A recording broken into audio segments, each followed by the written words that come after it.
Great to have you along for the ride. Thanks a lot for stopping by. Really glad to have this young lady back. She is coming to us from Tel Aviv, Israel. It is our good friend Ruthie Blum. Ruthie, how are you? Good to see you again. It's good to see you too. I'm doing very well. I'm in shock from President Trump's press conference.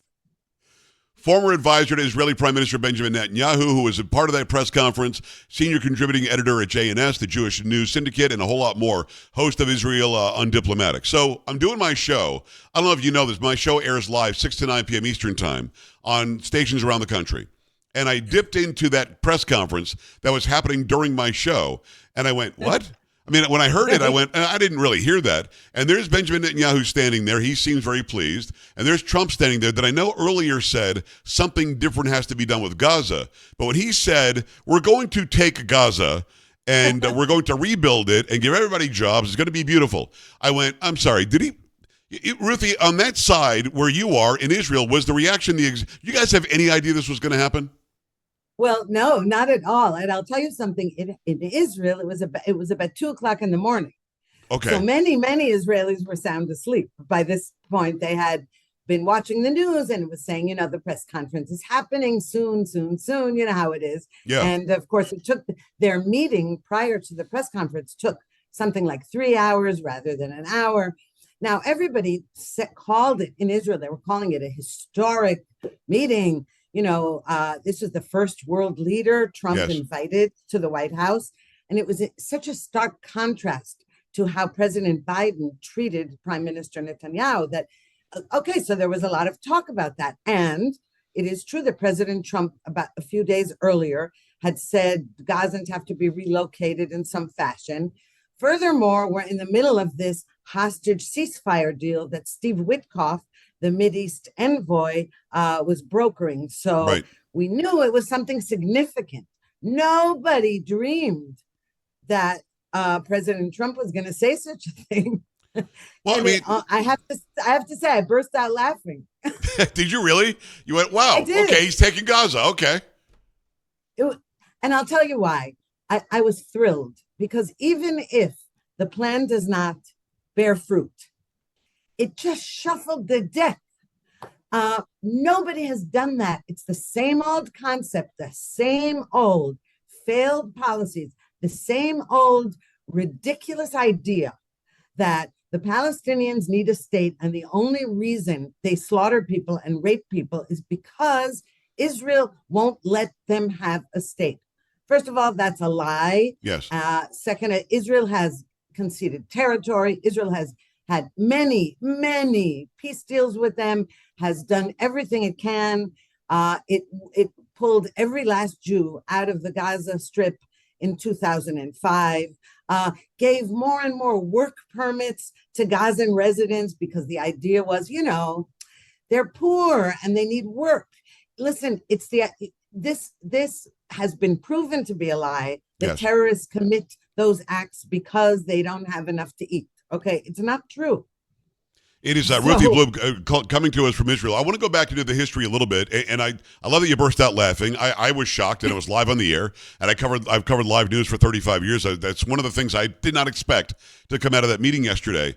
But just historically speaking, and you and I have talked about this a lot, the people in Gaza are not Philistine related. They're not ancestrally the biblical Philistines. They're really Jordanian and Egyptian in ancestry. Egypt should have had control of Gaza. They didn't want it in the late 1970s when that peace deal was done. So Israel takes it because it had to, or else all hell would have broken loose even worse. And then in 2005, as you said, land for peace. We'll give it to you. We'll leave, but you've got to give us peace. Absolutely, we'll give you peace, even though they then elected Hamas as their government, where the charter said kill all the Jews. So we're going to go through another cycle of this again had a Biden-Harris administration continued. The gray line they tried to straddle, we've got to give self-determination to the Palestinians while we tell the Jews that we love them. That wasn't going to work. This cycle was not going to work. But nobody ever thought, let's clear everybody out and let's redevelop it and call it, the United States of Gaza or something. The whole thing blows my mind. I'm trying to figure out how you do it. In the conference yesterday, and what are your thoughts on this, Ruthie? President Trump also said we're working on peace with Saudi Arabia. If you get peace with Saudi Arabia, with Israel, where Mecca is, the homeland of the Muslims, if there's peace there, some sort of a deal there, I can see the United States developing Gaza and making it a beautiful place. But if Saudi Arabia is not on board, how do you do it? Well, I don't know how you do it technically, but there are many moving parts here. And Saudi Arabia uh, gave tacit approval for the Abraham Accords when the Right, Gulf states signed normalization agreements with Israel. And it did so because it was in the anti Iran axis, as were the Gulf states. right. At the time, you had Prime Minister Netanyahu and President Trump, the strong horses that the Gulf states said, you know what? These are the people whose side we need to be on against Iran, and it'll also be beneficial for us financially, in terms of agriculture, Right. tourism, AI, everything you want. Okay.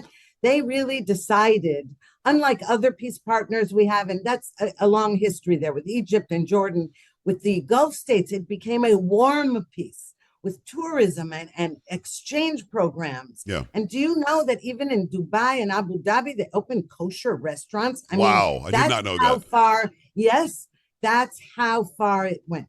But what happened was, and Saudi Arabia was watching carefully.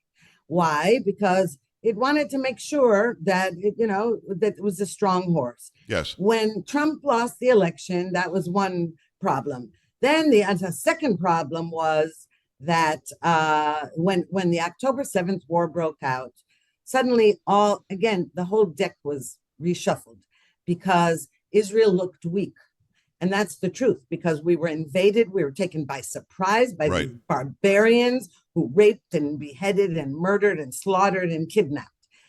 So the Abraham Accords countries also were a bit nervous because suddenly the strong horse, suddenly you have Biden in the White House, you have weakened Netanyahu. It didn't look good. All right.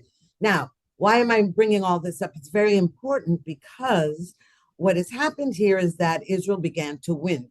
And even against Iran, Israel took out Iran's air defenses. Israel killed all the senior Hamas leadership, Hezbollah leadership. It was really like a sci-fi movie, a lot of the stuff that went on here. Yeah. And Saudi Arabia was watching. Now, the lie about the fact Saudi Arabia has said, no, we'll only do normalization if there's a Palestinian state. Now, I want you to know the Saudis do not care about the Palestinians, and you don't have to take my word for it. Just observe how all these years, all the Arab countries have kept the Palestinians as refugees. Right. Generations of them. There is no such thing in any other category. There are no other refugees that are grandchildren and great grandchildren where they live. All right. There's no such thing. Yeah. And the international community is just as guilty because the UN perpetuated that refugee status. And everyone used this as a way of attacking Israel on the one hand and of keeping Palestinians out of their own countries on the other. So this whole thing is based on lies. Yes. Land for peace for sure was a lie. But after October 7th, Netanyahu and all the Israeli people said, okay, enough is enough. Okay, because by the way, we also have a similar problem in Judea and Samaria, which most people call the West Bank. Out of Israel, they call it the West Bank. I do not. Because they would, if an election were held there today, Hamas would win by a landslide. That's nuts. So that is so crazy. Yes, it is crazy. But let me tell you, it's part of their culture. And why is it part of their culture? They are raised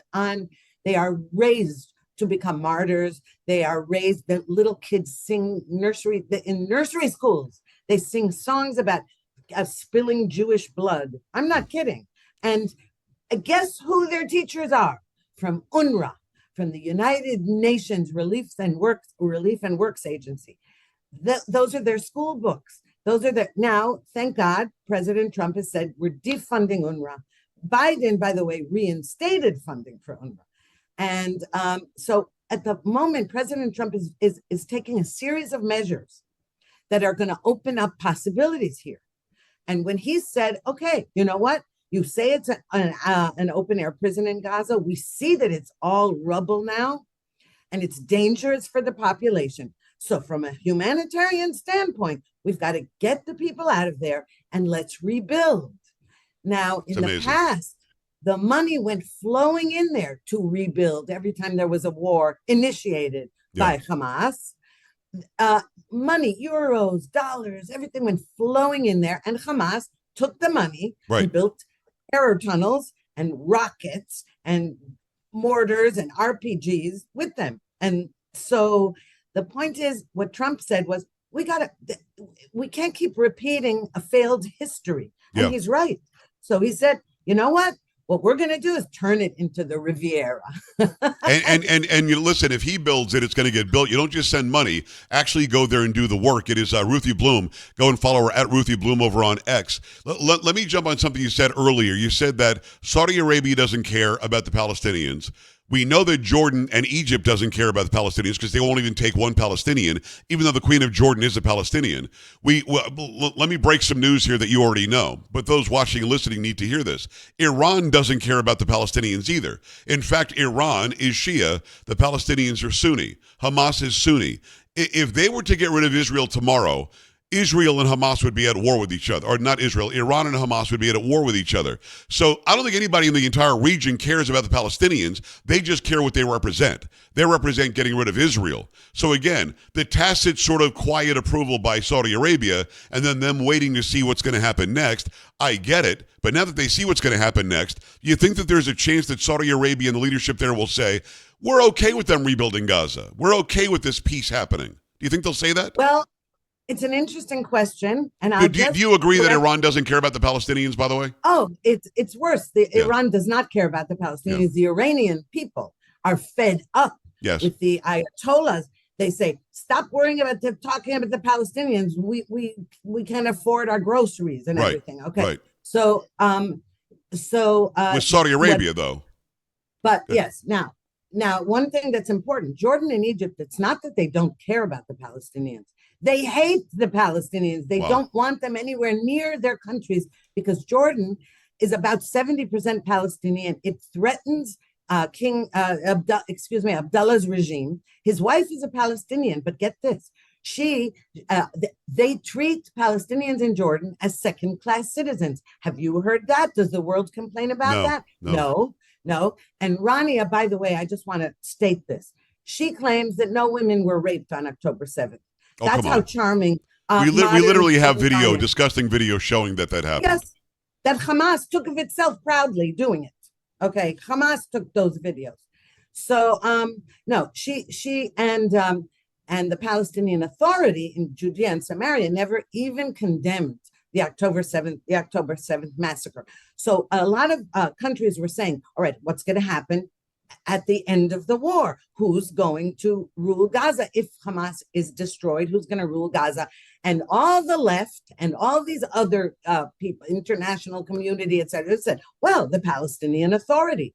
But they're terrorists also. Right. So that is a no-go. So what were we going to do? A lot of talk was maybe the Abraham Accords, maybe the United Arab Emirates would pitch in. Maybe there would be an international force. However, we've seen what UNIFIL, how good they were in southern Lebanon all these years, allowing Hezbollah to build tunnels and rockets themselves. So forget the international community. So there was this total frustration. What's going to happen? So people like me said, well, I'm sorry, Israel is just going to have to take control of Gaza, military control, and the world will accuse us of war crimes, but they do anyway, and we're just going to have to for self-preservation. Well, this move by Trump, though, this alleviates Israel from having to have that. Yeah. So Ruthie, amazing. But can this happen? Does Trump need to now have bilateral talks or even unilateral, multilateral talks with the entirety of the Gulf states, throw in Saudi Arabia? Of course, Lebanon and Yemen and Iran aren't going to sit down with us. But if you get the majority of those surrounding Israel agreeing that, an outside party should do something with Gaza, then you can do it, right? Well, they're all against what President Trump said yesterday. Well, I think they have to say they're against it, but are they really? Well, they probably are. And nobody wants Palestinians in their territories. They don't want them. Oh, that's the fear, that the Palestinians will be displaced to where they live. That they'll come in and they'll wreak havoc in those countries. And by the way, they will. I have to be honest here. It's true. So what do you do? What do you do with them? Because Trump said they can't stay there. It's rubble. I'll tell you. Well, for one thing, if you spread them out, President Trump mentioned 12 or so areas. That's Okay. number one. Number two, it's not that he's going to have bilateral talks. I think the tone of President Trump's speech was amazing. What did he say basically? He said, he didn't say these words. This was the music. He said, I am the most powerful leader in the world. I'm the leader of the free world. I want good. I want humanitarian. I want peace. And I will do anything for that. But I'm the boss. And I help you countries. You're not going to tell me no. I pull rank on you. Yeah. And if you say no to me, it has consequences. It has consequences in joint projects, in money. You see, done are the Biden, Obama years of we're not better than any other country. We're leading from behind. No. Trump is saying, I'm sorry. Who are you to say no to me? Well, Ruthie, right. even more, because you're so right. Even more so than his first administration, he now clearly he understands the leverage he has. And Mexico and Canada can complain. One day later, they do exactly what he wants. The same thing with Colombia, exactly what he wants. Venezuela, exactly what he wants. Panama. So this, you're right. He's the big dog, and he's going to do what he's going to do. And we have the leverage. And if you don't like it, we're going to punish you in these economic ways or whatever. I get it. But don't you want some members of that region to go, it makes sense for Israel to not have it and for the Palestinians to not have it? Let's see what he can do with it. I mean, quietly, don't you think that they think this is okay? Well, if they don't, let's put it this way. Yeah. If they don't think it's okay, because the Middle East, you can't look at the Middle East from Western eyes, and that's what you're doing. I've got Western eyes, I do. Because, yes, and so do I. Okay, and it's very tricky to adopt another set of eyes. Right. And that's been Israel's problem all along, because not only do we have trouble doing it, but we don't want to become like them either, you see. And so we've got to be careful. We constantly imagine that everybody wants the same things as we do in the West. And it's different. But I'll tell you what, if these countries don't want the United States to do this, what they might do, and this is where I think the beauty of what Trump did, they might come up with their own solutions. You see, maybe what he's doing is he's saying, look, people, you're the ones saying that the Palestinians are suffering. I want to alleviate their suffering. You're the ones who are saying they're in prison. I want to let them out of prison. You're the ones saying this. Here I've come. I'm good. And he called their bluff. So here's what, and now, because he did that in that grandiose way, and also crucial, was he did it next to Netanyahu. This was a signal to the whole world. You may be my allies, but Israel is in my interest. Israel is our friend, and it's because we have shared values, interests, and make no mistake like that. Make no mistake that Israel is our partner. And it was a very important gesture. So while doing this, he was basically signaling to all the Middle Eastern countries, you don't like it? Go ahead. You do it. Give me a different suggestion. Yeah, no, I think that's you're brilliant. I think that you figured it out. He's always got another step in mind, certainly. But when he came out and simply said, "We're taking it, we'll redevelop it," that's what's happening.